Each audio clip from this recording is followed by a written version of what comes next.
ایک فقیر تھا ملنگ درویش، اس کی عادت یہ تھی کہ اپنے ڈیرے پہ آنے والوں کو کھلاتا، ان کو پلاتا، لیکن ان کو مالی آسودگیاں نہیں تھی۔ ہوتا یہ تھا کہ بعض اوقات لوگ آتے تو ادھار لے کر کے وہ لوگوں کو کھلا دیتا۔ یہ فقیروں کا مزاج ہے، تو جو بھی آتا اس کے ڈیرے سے کھاتا۔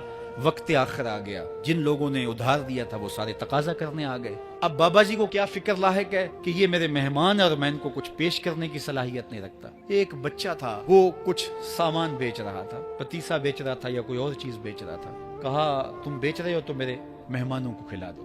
تو سارا ان مہمانوں کو کھلا دیا گیا، اور اس کے بعد کہا بابا جی پیسے؟ کہا تم بیٹھ جاؤ، جب ان کو ملیں گے تو تجھے بھی مل جائیں گے۔ وہ بیٹھ گیا، 2 4 10 منٹ بیٹھا تو بچہ تھا، پھر کھڑا ہو گیا، بابا جی پیسے؟ میری ماں میرا انتظار کر رہی ہے، ہمارے گھر کا چولہا اسی سے جلتا ہے، میں یہ پیسے لے کر جاؤں گا اور ہم شام کا گھر کا کوئی سلسلہ کریں گے۔ کہا بیٹا جب ان کو ملے گا تو تجھے بھی مل جائے گا۔ بچے نے رونا شروع کر دیا۔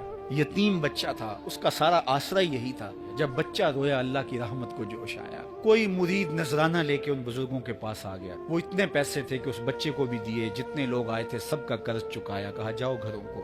تو سب نے کہا بابا جی ہم صبح سے بیٹھے ہوئے تھے تو یہ نذرانہ دینے والا صبح سے نہیں آیا، تو اب کیسے آ گیا؟ کہا صبح سے تمہارے اندر کوئی رونے والا نہیں تھا، ایک رونے والا آیا تو باقیوں کا بھی کام بن گیا۔ بعض اوقات کسی ایک شخص کی وجہ سے باقیوں کی خطائیں بھی معاف ہوتی ہیں۔